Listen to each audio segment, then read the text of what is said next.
ಎಲ್ಲರಿಗೂ ನಮಸ್ಕಾರ. ಎಲ್ಲರಿಗೂ ನನ್ನ ಪರಿಚಯ ಮಾಡಿಕೊಳ್ಳುತ್ತೇನೆ. ನನ್ನ ಹೆಸರು ಲಕ್ಷ್ಮೀ ಬ್ಯಾಹಟ್ಟಿ. ನನ್ನ ತಂದೆಯ ಹೆಸರು ಗುರಪ್ಪ. ನನ್ನ ತಾಯಿಯ ಹೆಸರು ಶೇಕುಂತಲಾ. ನಮ್ಮ ಅಡ್ರೆಸ್ ಬ್ಯಾಹಟ್ಟಿ. ನಾನು 5ನೇ ತರಗತಿಯಲ್ಲಿ ಓದುತ್ತಿದ್ದೇನೆ. ನನ್ನ ಶಾಲೆಯ ಹೆಸರು KGS ಕೋಟುಮಚಗಿ. ನನ್ನ ಟೀಚರ್ ಹೆಸರು ಗಣಿತದ ಟೀಚರ್ ಹೆಸರು ಶೋಭಾ ಟೀಚರ್. ಗಣಿತದ ಮೂಲ ಪರಿಕಲ್ಪನೆ ಬಗ್ಗೆ ಹೇಳುತ್ತೇನೆ. ಬಿಂದು ಎಂದರೇನು?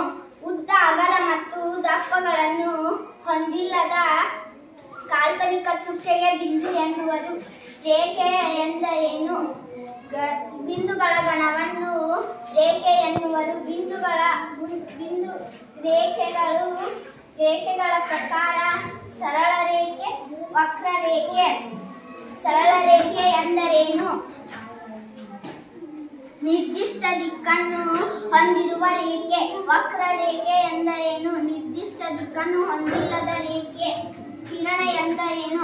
ಆದಿ ಬಿಂದು ಹೊಂದಿರುವ ಸರಳ ರೇಖೆಯನ್ನು ಕಿರಣ ಎನ್ನುವರು. ಕೋನ ಎಂದರೇನು?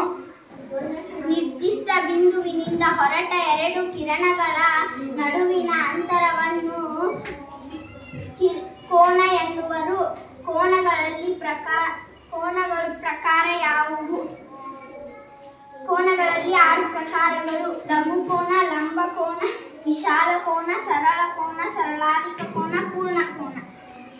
ಲಘುಕೋನ ಎಂದರೇನು? 0 ಡಿಗ್ರಿಗಿಂತ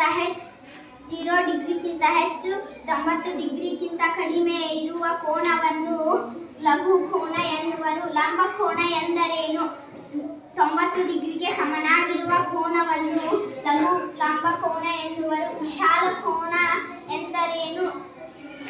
190 ಡಿಗ್ರಿಗಿಂತ ಹೆಚ್ಚು 180 ಡಿಗ್ರಿಗಿಂತ ಕಡಿಮೆ ಇರುವ ಕೋನವನ್ನು ವಿಶಾಲ ಕೋನ ಎನ್ನುವರು. ಸರಳ ಕೋನ ಎಂದರೇನು? 180 ಡಿಗ್ರಿಗೆ ಸಮನಾಗಿರುವ ಕೋನವನ್ನು ಸರಳ ಕೋನ ಎನ್ನುವರು. ಸರಳಾಧಿಕ ಕೋನ ಎಂದರೇನು? 180 ಡಿಗ್ರಿಗಿಂತ ಹೆಚ್ಚು 360 ಡಿಗ್ರಿಗಿಂತ ಕಡಿಮೆ ಇರುವ ಕೋನವನ್ನು ಸರಳಾಧಿಕ ಕೋನ ಎನ್ನುವರು. ಪೂರ್ಣ ಕೋನ ಎಂದರೇನು?